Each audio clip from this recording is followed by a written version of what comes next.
And welcome everyone to the Cultivating Compassion Education series, sponsored by Compassionate Care ALS. We've got a special treat in store for you today with our founder and executive director, Ron Hoffman, going to talk about Would You Like to Know What I Know? And that's a very broad topic, and we'll have lots of time for conversation. And please mute yourself. We don't want your mics on right now. But if you have a question for us, for Ron, please put it in the chat and we'll get to those along the way. I'll tell you a little bit about Ron in case you don't know. He co-founded the Gordon T. Heald ALS Fund along with Elizabeth Heald following the death of her husband Gordon in October 30 of 1998. Ron was a caregiver, full-time caregiver for Gordon for a couple of years. In time, Ron's work led to the creation of the nonprofit organization Compassionate Care ALS. He has served as founder and director, working with thousands of individuals, families, and communities living with Lou Gehrig's disease in the United States and around the world.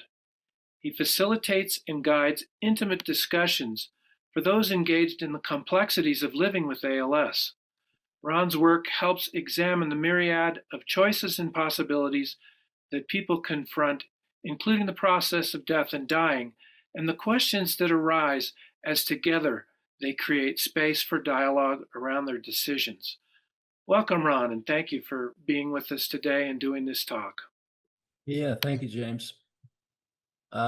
Thanks everyone for being here. And yeah, please make sure you're muted along the way here, and there will be time for questions if you have any.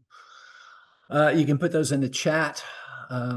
I noted some of our staff is here. I see Kim, I see Chris, Julie Brown-Yao is here from the West Coast. So yeah. Anyway, again, welcome and thanks for showing up on. Can everyone hear me okay? Someone's saying it's difficult to hear. Then it must be on your volume. Thank you. Do you want to know what I know? Would you like to know what I know? Where does that come from? I've been doing this work for 27 years. I continually learn.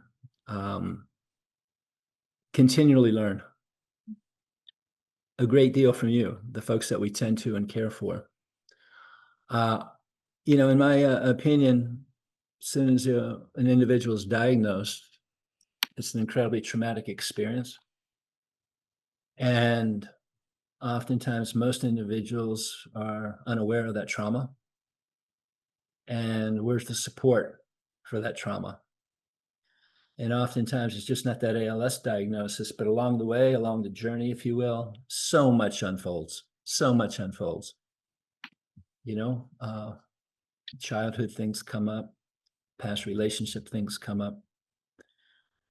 So, our work at CCALS in a great part is based upon helping people, as James said, navigate all the complexities of living with ALS.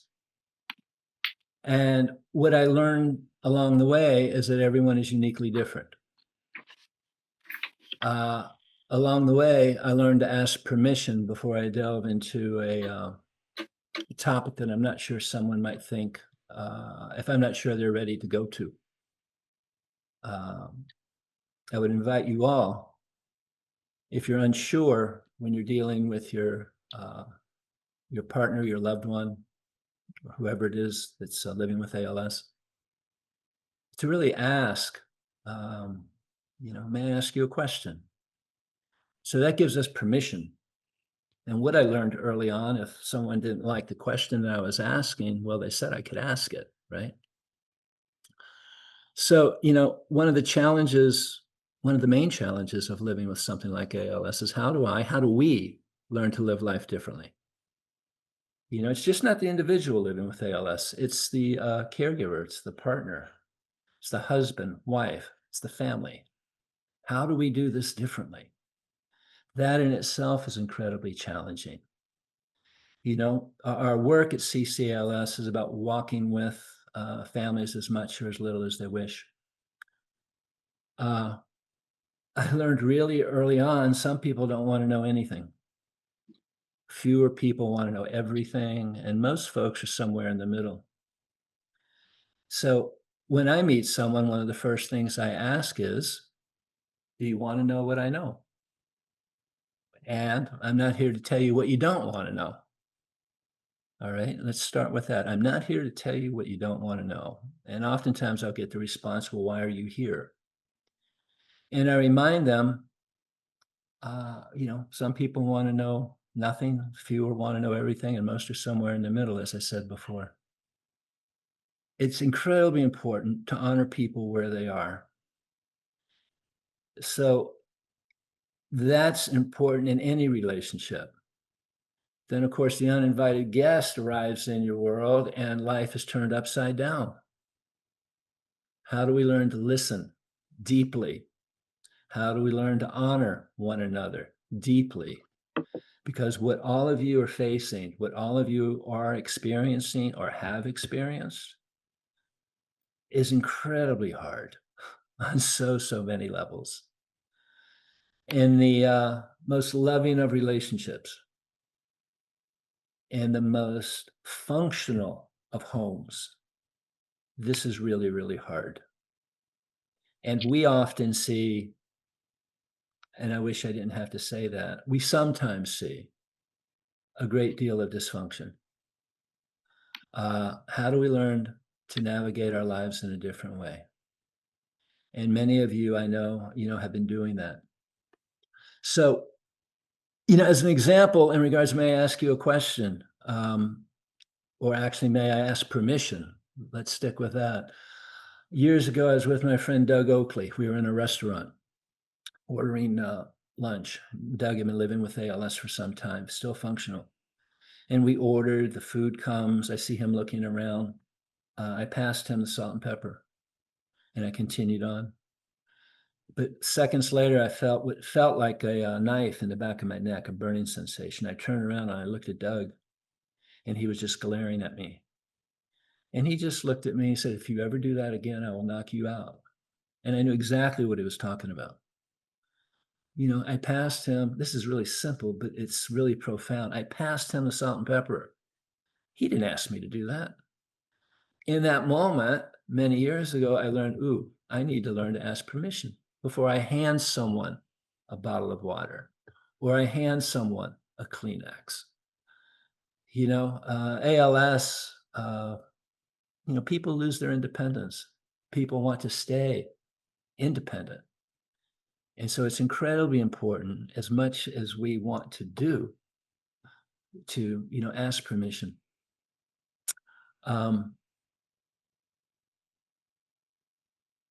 One of the key things I think in living with this, ALS, it's about choices, possibilities, and the potentialities of those choices and possibilities, because that's what we're confronted with. That's what you're confronted with.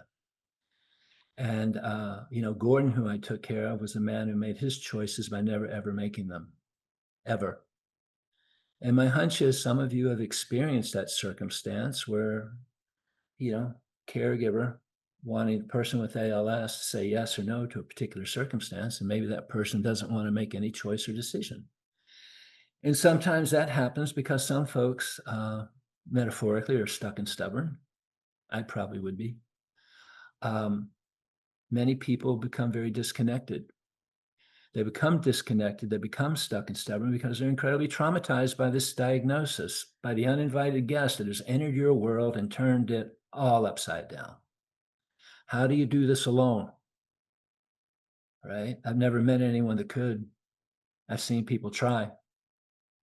And, you're living with the uninvited guest 24/7, 7 days a week. And energetically, this is incredibly hard. Even if you have all the care in the world, which most people, vast majority, don't, especially as ALS progresses down the road.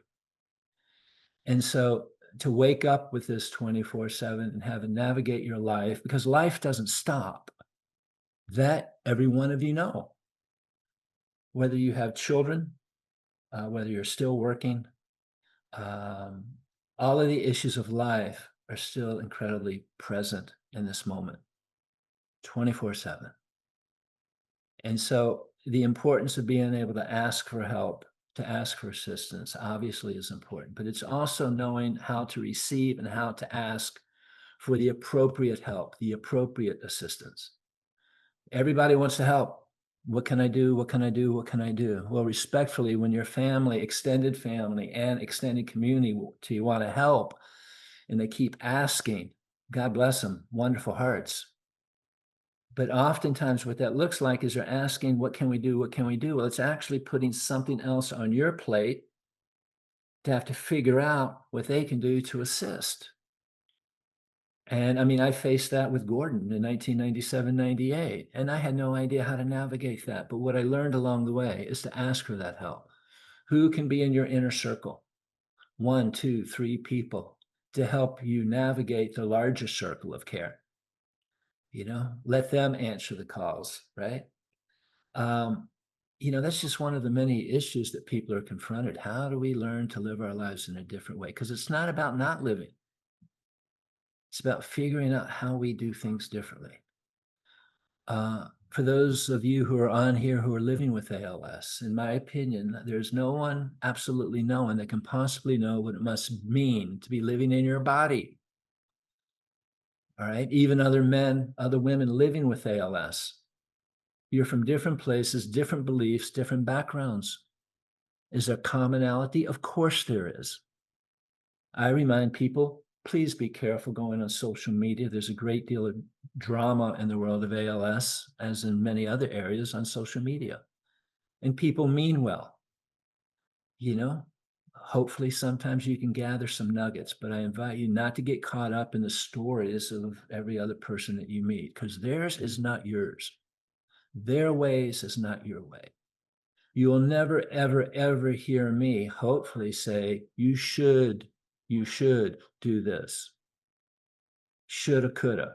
No. I'm not a fan of giving advice to people. My definition of advice is me telling you what I think you should do. I'll never, ever do that. What I offer is counsel. Our organization is based on the way of counsel. And what is that? That's about really, really deep listening. And that in itself is a practice on its own. I didn't learn that in a skinny minute. I'm still learning how to listen deeply, right? So that's where a lot of our gatherings are based upon the model of counsel, about to listen, to hold space, honor people where they are. There's nothing to fix. There's nothing to fix.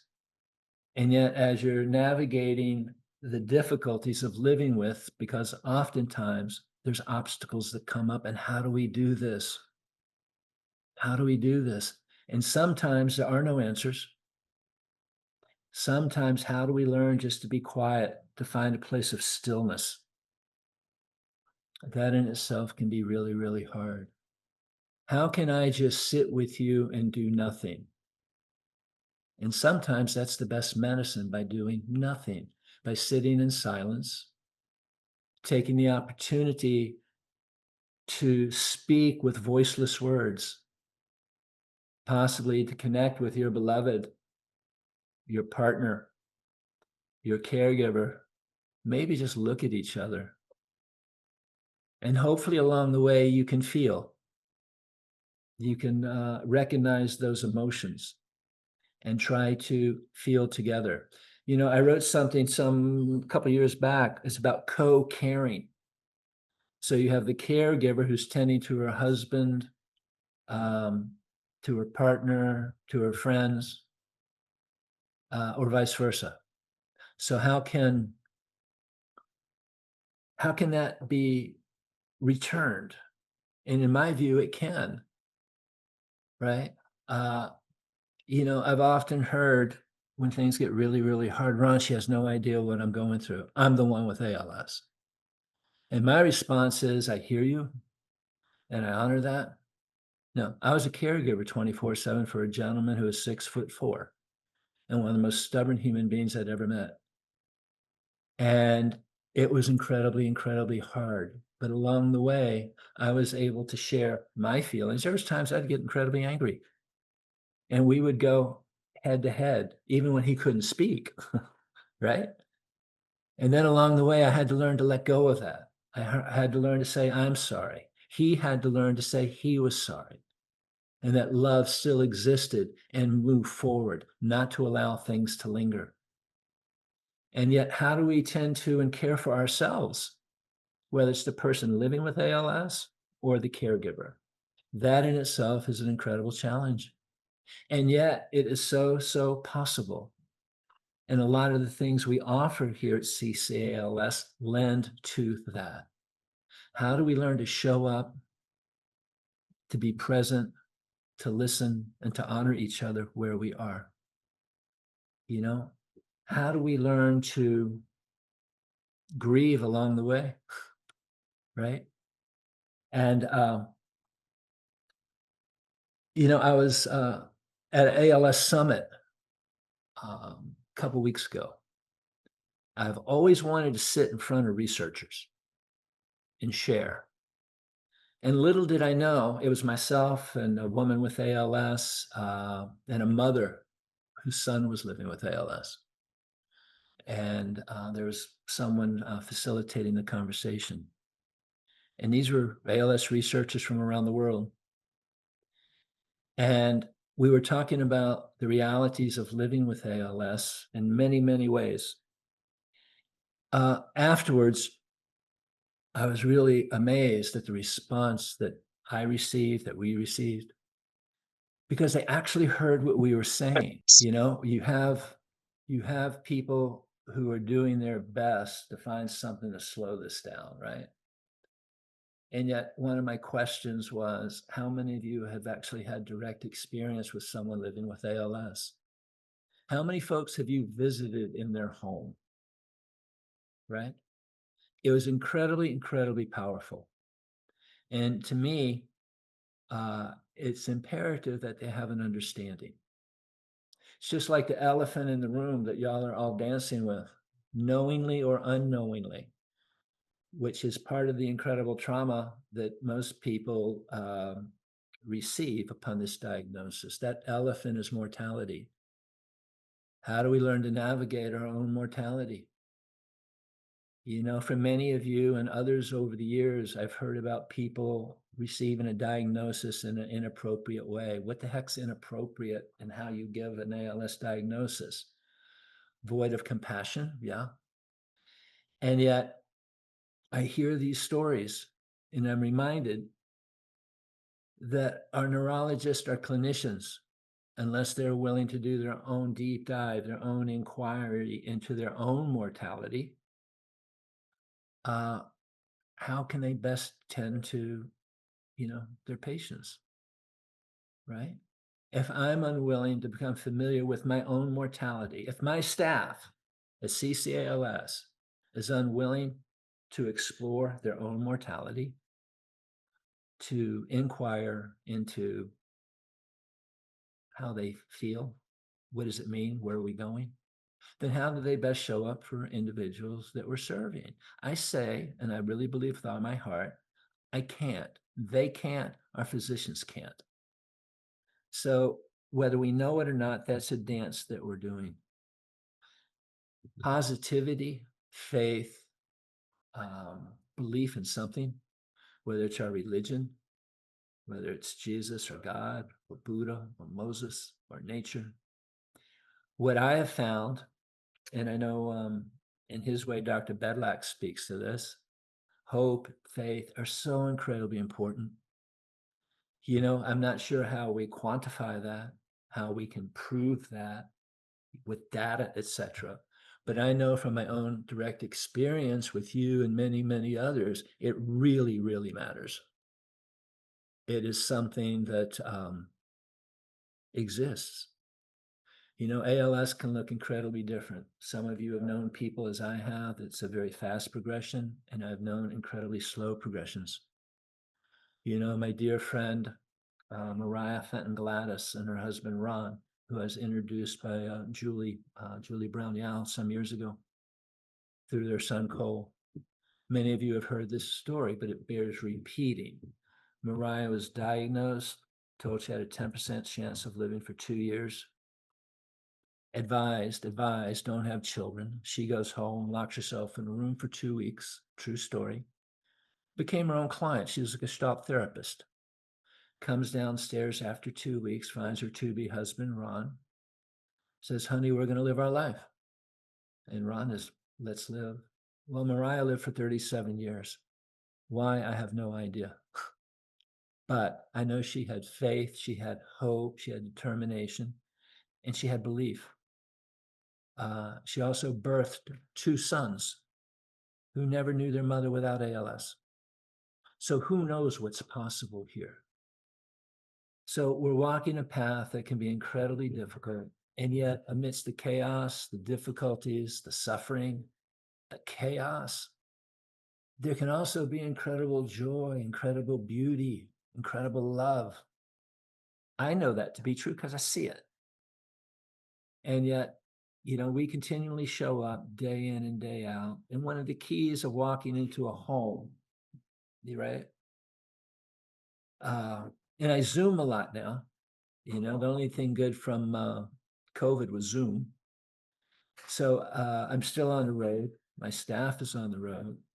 I'm not on the road as much, but whether it's Zoom or I'm knocking on a door or I'm waiting you to come on a Zoom call, I learned to leave my baggage at the door, to go in very clean, to go in very clear, right? Because I never know what I'm walking into. How do I learn to honestly honor that? Because we walk into circumstances that can often be incredibly extreme, with incredibly different and hard circumstances. And we see people from all over the country with all sorts of circumstances, with all sorts of issues. But we walk in with love in our hearts. If I'm attached to anything, and I try not to be attached to any particular outcome. But one of the things I might be attached to, well, I know I am, is if my team can bring calm, guidance, and awareness into your lives, that's what matters. And I'm not sure there's anything more importantly than being able to do that. I'm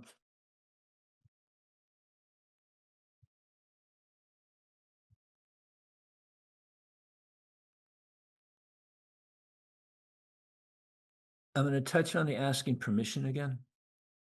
I was at a celebration of life yesterday. I'm in Texas.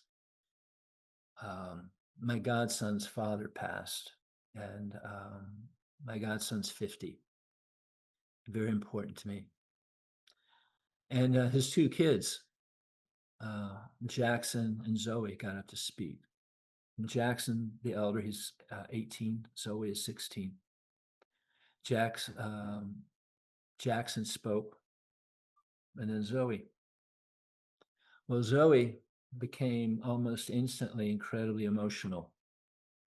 Tears started flowing about her papa. And I was really stunned because I saw Jackson. The normal thing would be for him to put his arm around her. But I saw him just keep his arms by his side and allowing her to continue feeling, allowing her to cry. And I went, wow. For me, that was incredibly beautiful, incredibly important. I've sat with people with many tears over the years, many, many tears, many, many emotions. And I share that story because it's reminding me of the story of a woman I sat with many years ago, an elder.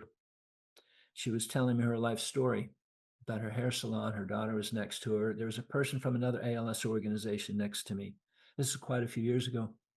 And as this woman was sharing her story, tears started flowing in a very, very big way.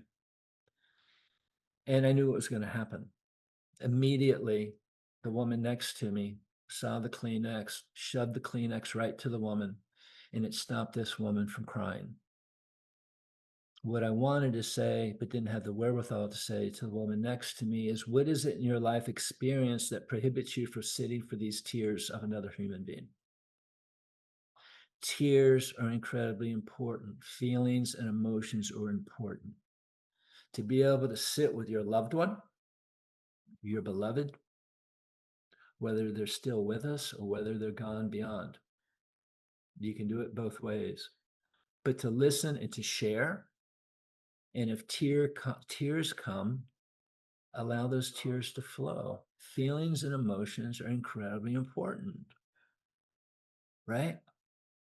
And it wasn't long, 3-4 months ago in one of our Men of ALS gatherings, a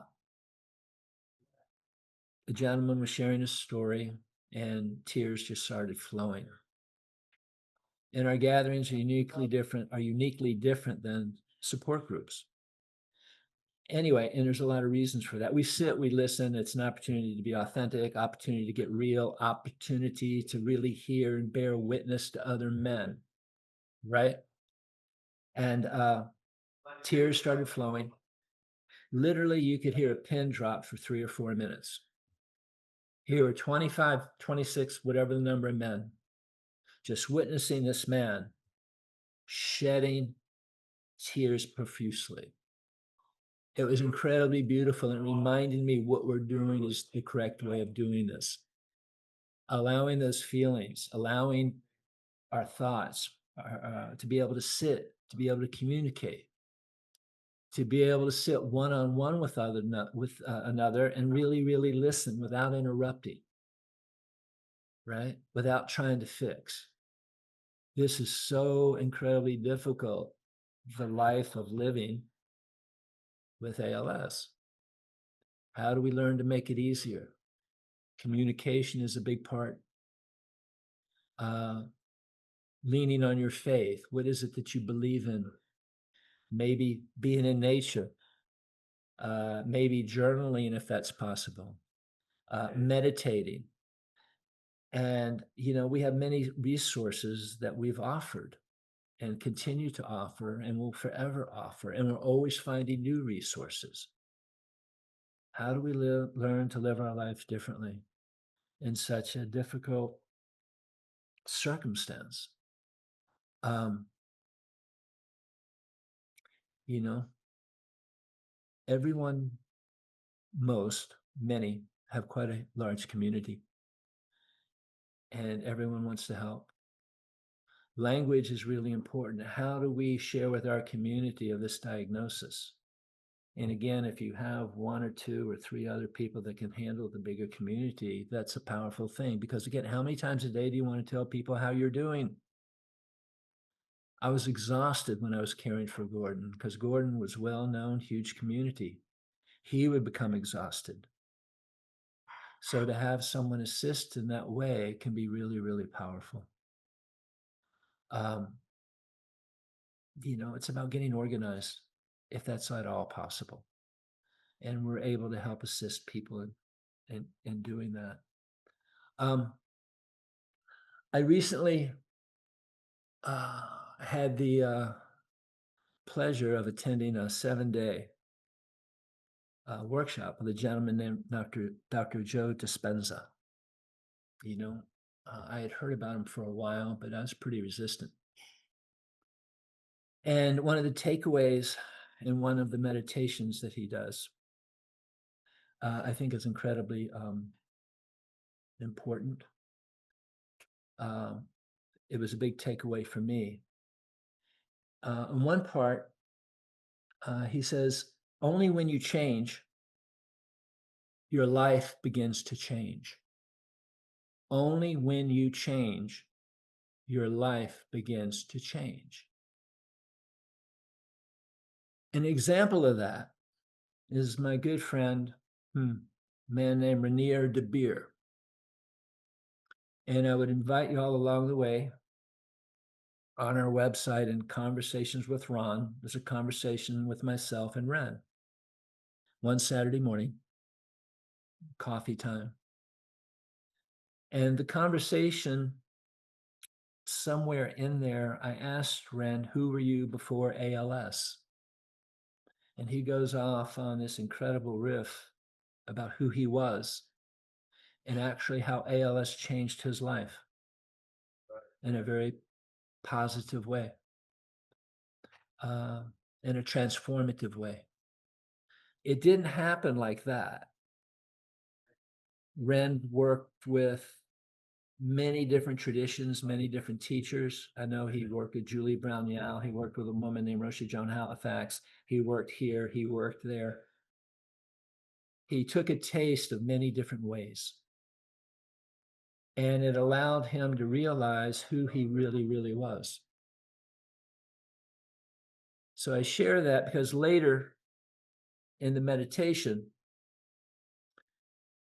Dr. Joe says, change yourself, you change your life.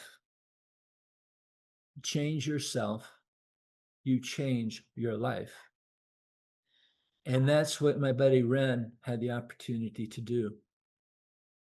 And I've known others over the years who found a way to find a new way of living life, to allow new ways in.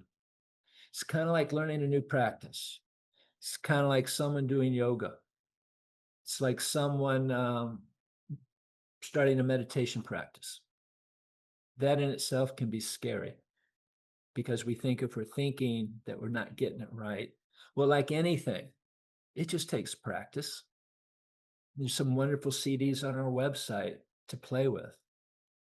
And yet, these are the things that can allow us to live our lives, to transform our lives, to find a new way of living life. For those of you who've lost a loved one, wow, the same thing. How do we navigate that path of loss, that path of grief? And I'm going to read something on grief in a bit. It's so hard. How do we heal, not just as we're living with ALS, but how do we heal as we're tending to and caring for our loved ones with ALS? And as I've said, and as you know, it's certainly not easy. Some of us are incredibly unfortunate. Some of you are fortunate because there's an incredible love and an incredible connection. And yet, even with that incredible love, even with that incredible connection, I don't have to tell you, it's hard.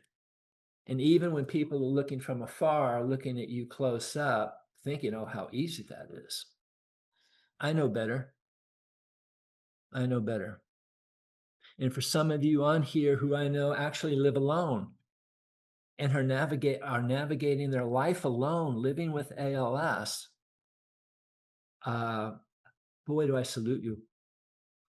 Because some of you are doing it in an extraordinary way with an extraordinary circumstance.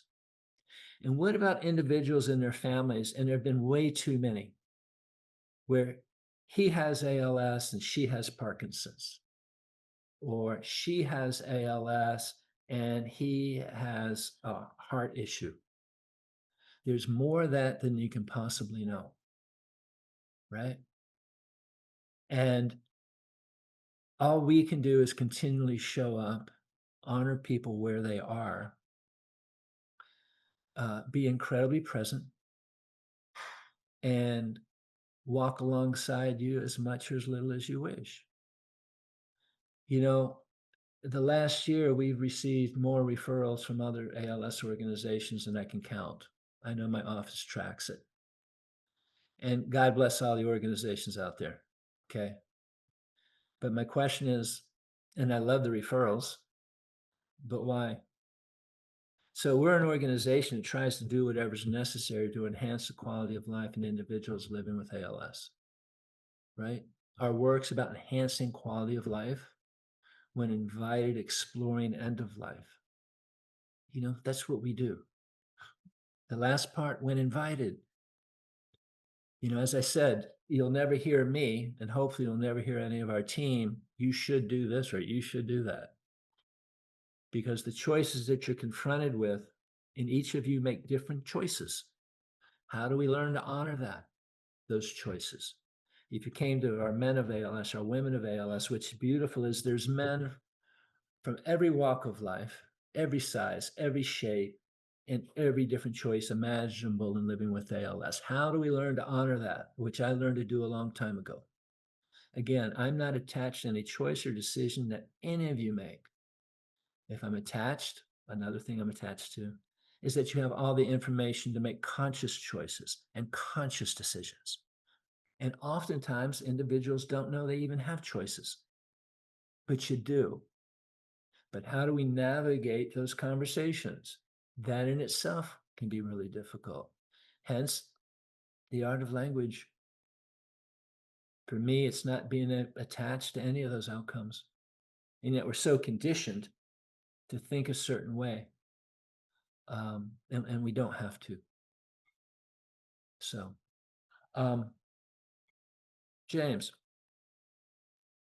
Yeah, Ron, really good stuff so far.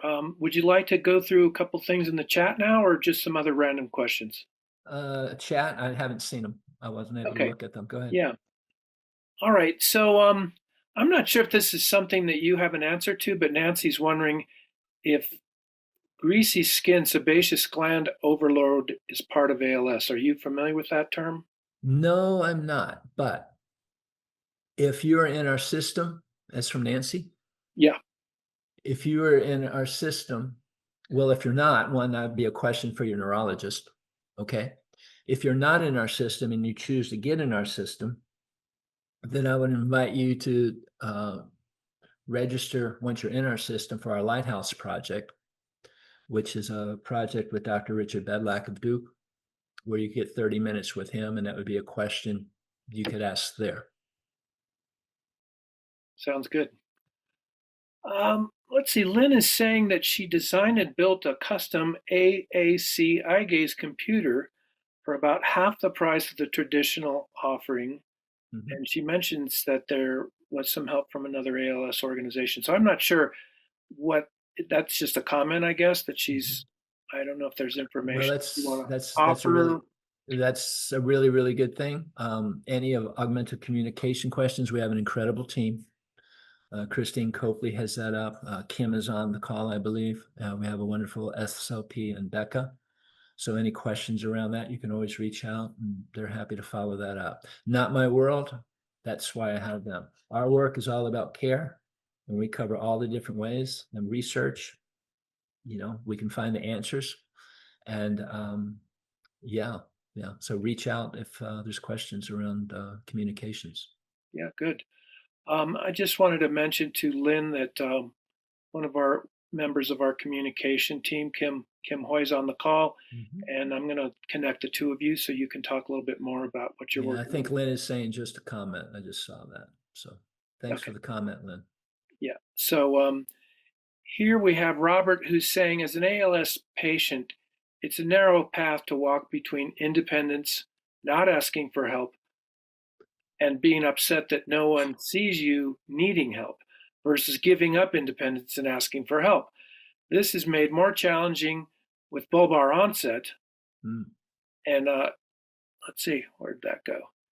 I have no speech and my other functions are faltering. So, can you say a little bit about that, Ron, for someone who's in that situation? Sure. And so, it's an incredible dance. Some people don't want to, like Gordon. Gordon made his choices by never making them. He would wait for things to happen. For others, they want to be proactive to see what's available when I need it. So there's not a right or wrong. Um, again, it's possibly having that conversation or being able to sit down and having the family recognize your circumstance. It can be incredibly frustrating to, especially as men, because we're the providers, we're the doers. And all of a sudden, I can't use this arm and I need to ask for help. How do we learn to get over the phobia or the resistance of asking for that assistance? It can be challenging, but again, that's part of learning to live life differently. I spoke to you about my friend Ren. He had to learn to ask for help. there's another side of that coin that people are wanting to help all the time, and you're not wanting that help, right? So it really works both ways. Um, Sometimes maybe it's getting someone in to mediate and to share, if that's what you're willing to do. But again, that's the challenge, asking for assistance. And, again, there can be some very difficult circumstances. The family dynamic, who knows what can unfold. But along the way, who asked the question, James? Who was that? That was Robert. Yeah. And Robert, if you're in our system, um, please reach out. And if you're not in our system, please reach out. We can have more one-on-one. We can Zoom together. Okay. Thank you, Robert. Yes, thank you. Ron, I think that where you're headed with this brings up an interesting thought to me, and that is, I've heard you say often that the power of vulnerability to make room for intimacy, make room for deepening, and even potentially healing. Can you say a little bit about why vulnerability opens those pathways? Well, if we can get to the place of vulnerability, that means we're getting real already. Um, that we can be authentic. When I'm talking about our Men of ALS gathering, because a lot of men don't want to show up. They don't want, there's all this resistance.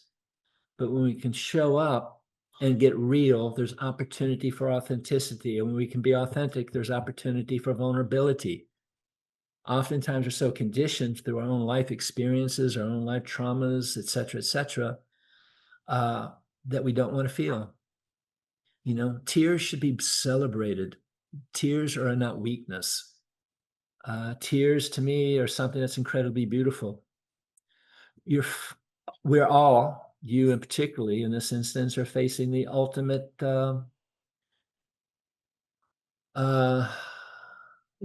rite of passage, which is mortality. Geez, it's in front of you. Every breath each of us takes in this very moment has the potential to be our last. For those of you on here, you've been given an ALS diagnosis, whether you're an individual who's diagnosed or a caregiver, family member, or friend. That in itself impacts our life. What can be more beautiful when we can actually share, open our hearts, and get incredibly real? What is it going to take? Why should we wait to our last dying breath to find this place? Right? And again, that's something that we don't nearly talk about enough. Again, Julie Yao is on, my friend Tom Daly. Both of them work with a lot of our folks to help explore those traumas, not just trauma, but the ability to help people navigate living their life, address some past issues. But doing all that work allows us to become more authentic human beings. And the more authentic we can become, the more vulnerable that we can possibly be. Please don't wait.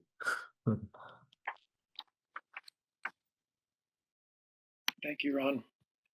I was wondering if you could say a few more words about this idea, and I know this is something you encourage in staff volunteers and the medical community as well, to consider that sometimes less is more.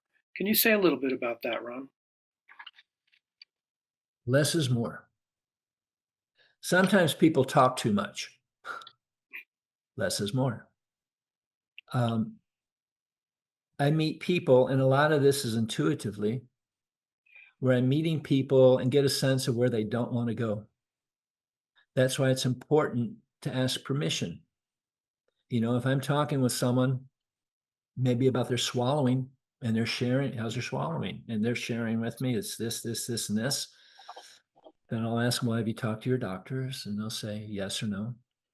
And then I'll ask, would you like to know what I know?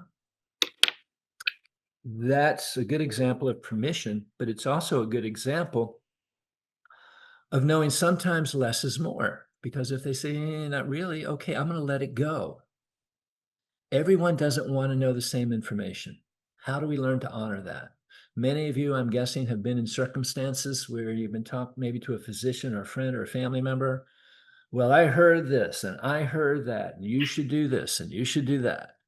It's like, whoa, slow down.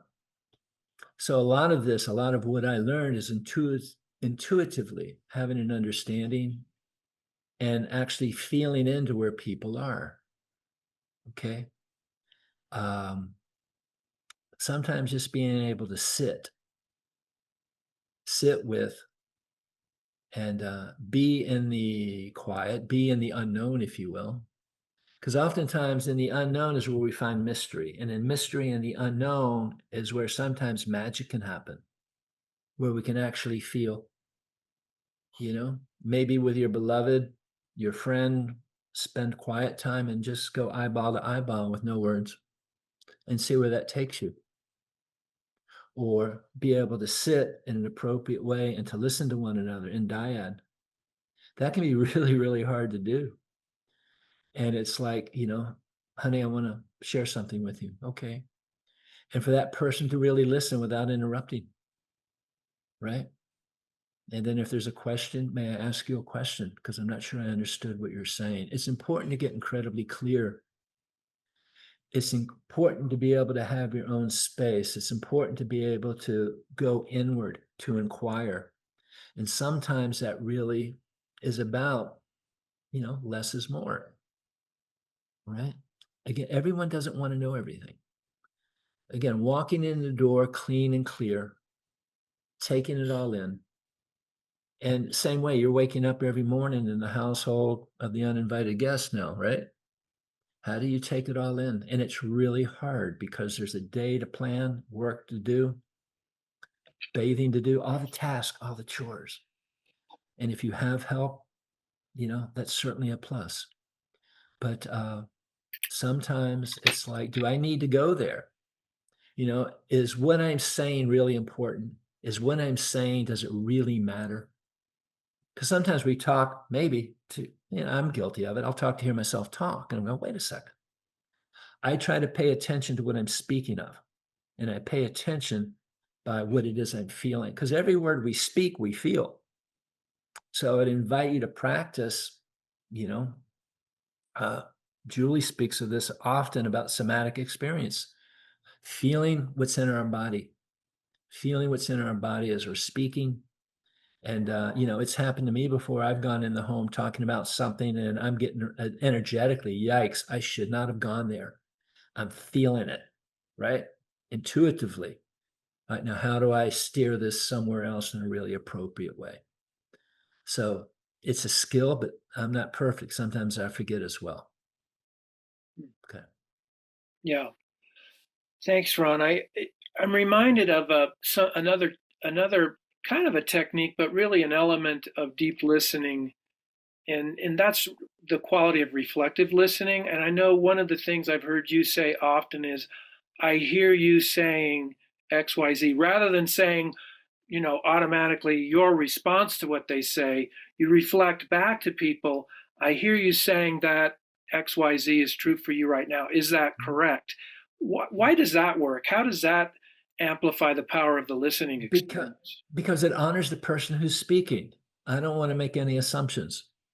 So I'm sitting here talking to Derek and he's sharing with me and I'm listening deeply and I'm not sure what he's saying.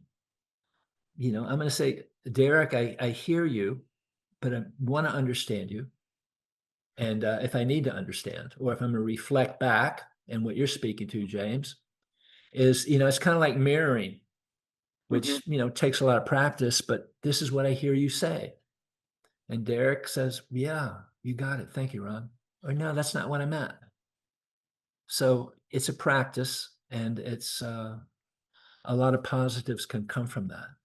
But again, our culture doesn't teach us these things. Where do we go to find these ways? And respectfully, I think that's one of the things that makes CCALS a unique organization and what we bring. Beyond the compassion, beyond the care, beyond the heart-centered listening, the ability to sit in the fire with you guys, honestly, and to find new ways. Anyway. And I think it's also, what you're saying is related to another aspect of this, which I think is also core to the way that you like to do things in the CCALS model, which is patience, Mm. relax, not feeling like you have to be in a rush to get everything figured out. Like you often say, well, I just want to sit down and have a cup of coffee with you. I don't want to Mhm. even talk about ALS necessarily right away. Right. So how does that sort of interface with a culture that's always rush, rush, rush, busy, busy, busy, got to get it done right now? And how do you slow down and be patient? And how does that create a sense of respite or peace for people? For me, it's about connection. And I mean, some of you who I've Zoomed with or have met in the past know oftentimes I want to know who you are as a person. Set ALS aside. Who are you? Where you're from? What do you believe? Where you been? When we can do that, it brings a heart connection. You know, it's everything about what I believe and who we are. It's that relational model. And honestly, I wouldn't know how to do it any other way. Uh, Oftentimes, most of you, I'm sure, have gone into clinic, and it's clinical. There's clinicians and there's questions, and all clinics are not created equal, for sure. Um, but to be able to get to know someone, who we are as people before we delve into, you know, what do you need? You know, or looking at your bathroom, or how are and again, I do my best to never say how are you. You're living with ALS, for goodness sakes. So honestly, James, it's all about the ability, the opportunity to connect with people on a human level, on a heart level. It's about taking our time, getting to know people where they are. Now, that said, I mean, we can go into a home and people are asking questions right away. And it's like, whoa, okay. And yet, how do we circle it back to get to know people who they are as a Mm, human being who's faced with really difficult circumstances, right? yeah. So, Yeah, Alexis has I think, a really big and important question, and one that I know that is really important to you, Ron. She's asking, can you share some practical tips of where to start for someone who is just beginning to explore their own mortality, both from a patient and caregiver perspective? hmm, well, I would say the first thing is sitting and asking yourself, what do you believe? I mean, for me, it's like, where am I going? When I die, where am I going to go? Right. Um, there's a lot of fear in my experience with folks. That's the big thing, fear of dying. And then I meet a lot of people who run. I'm not afraid of dying. I'm afraid of suffering and of pain. And my response is, in my opinion, no one should ever pass away in physical distress or suffering or in pain. That's why there's meds. And James, who asked the question, please? First name? That was from where did that one go? That's from Alexis. Okay. And so, Alexis, what I know and what I believe is, and I've got so many stories, I'm not sure where I want to go with this, but I, some years ago, was visiting a gentleman who had the same question you did, and he was incredibly afraid. And his wife had called, asked me to come down to see him. So I get down there, and she greeted me, and she disappeared. And I went, "Where'd she go?" And I reminded myself, I'm here to spend time with Joe.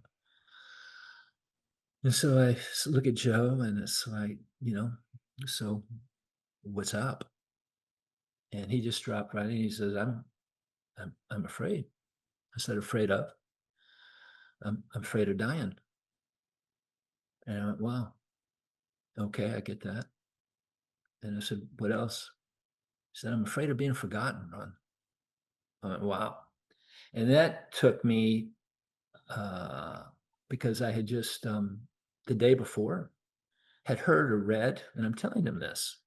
And I said, look, don't give me credit for this. I don't know. I read it or I heard it in the last day or two. And I said, but Joe, you're never forgotten until the last person who knows of you is gone. So imagine that, all of you. You're never forgotten until the last person who knows of you is gone. And so I would think we all have families, we've all had careers, we've all had maybe children or relatives, et cetera, et cetera, et cetera. So, that brought him solace. He kind of sat up and smiled. And then, it's all about inquiry. And that allowed him to think about that. And then, for some people, it's church. For some people, it's their faith. For some people, it's reading or hearing other stories. But then I said, well, let's talk about your fear of death. I asked Joe, I said, Joe, any idea where you were before you were born? And he just looked at me. He says, no. I said, is there anything to be afraid of in not knowing where you were before you were born? And he thought, he says, no. Then I said, Joe, is it possible that when we die, we're just going back to where we were before we were born? And he thought about that for a minute. He says, nothing to be afraid. No. I said, so what's there to be afraid of? Now, I personally believe that when I die, I'm just going back to where I was before I was born. And for me, that's a beautiful place. So, God willing, when my time comes, I'll have no fear. But how do you know until you're in it, right? But for Joe, it really, really mattered. It gave him something to chew on, something to think about. And, another way, and we have resources for this on our website. There's some beautiful meditations on our website. Cultivating Compassion. It's under education, under resources, under education, and education library. There's beautiful meditations about end of life. There's also a wonderful documentary called Being There, which has to do with end of life. And so to me, they're incredibly powerful resources. So you can start there, but to be able to sit with it. Also, this, life review can be really, really powerful. The First Nation people have something called Decision Road Purpose Circle Death Lodge. You can Google that. It's pretty powerful. In Buddhism, there's something called the Nine Contemplations. Really powerful. These are practices we can do in many ways to prepare ourselves to get comfortable with that reality, right? In my view, our culture really is behind the 8 ball when it comes to end of life conversations. In my view, from our churches to our schools, that should be part of the criteria, to our children, because end of life to me, it's like the seasons. Impermanence is a very real thing. Nothing stays the same. There's always changes. And so there's ways out there to become more comfortable with that reality, I think. Thank you, Ron. Well, we've just about reached our time limit here. If there's any last questions, please add them to the chat. I think this is a good place to end, though, on this topic, and very important. But Ron, any final thoughts? Or Yeah, are you guys up for? I want to read a poem about grief, and we'll end it with that. Okay. sounds good. There's 5 stages of grief. You can look that up. They talk about denial, anger, bargaining, depression, acceptance. Then, of course, there's James, help me with the word, anticipatory grief. Thank you. Which is, the emotional response to our future loss, right? I'm a believer in grief. My definition is grief is love, right? So if we love someone, why would we ever stop grieving for them?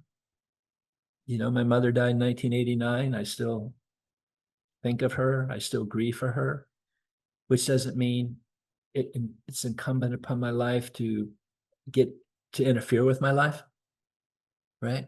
It's just, it's a beautiful memory. It's love. So this is something called grief is a coral reef. Grief is a coral reef. When somebody else tries to tell you how you should grieve, smile and forgive them through your watering eyes. And then imagine how lonely it must be to be the person who audits the tears of other people. The well-intended will tell you how long you should miss your beloved, but you take your time. Grief is a hedge maze, and being lost inside of it is more than okay. Don't race through your heartache, because you might just miss a miracle or two. And the teardrops rolling down your face, don't grieve quickly just to make somebody else feel better. If you need to, let your grief become a coral reef. Let the algae of your hurt slowly form over the years into the softest violet hue of heaven. It can take 2 lifetimes to recover. When our beloved becomes an empty chair, it's okay. Take as much time as you need. Your healing is your healing. And the scars of absence will itch longer than you can imagine. But that is because you risked to love so deeply. And that is far better than the alternative. I'm proud of you and the courage it takes for you to grieve so fearlessly. Don't listen to those who want you to go back to normal. Normal will never exist again for those of us who have lost a part of our heart. If the moon broke in half, would it feel normal? To hell with normal. Normal was the scent on your collar. Normal was their voice resting in your ear. Normal was their touch on your skin. You have a new normal. It's looking at the shape of clouds for messages from the great beyond that your beloved is fine. You have a new normal. It's building a cabin in the woods of your memory where you and your beloved can meet for lunch. You have a new normal. It's crying and laughing at the same time whenever their favorite song plays on the radio. Grief isn't the enemy of life. Numbness is. Don't become numb to your suffering. Welcome it and let it wrap you up like a blanket. Whenever it shows up at your door, it's okay. I swear it's okay. Your beloved misses you just as much as you miss them. And someday you two will get all tangled up again together. Someday you two will push each other on a swing again under a shower of falling blooms.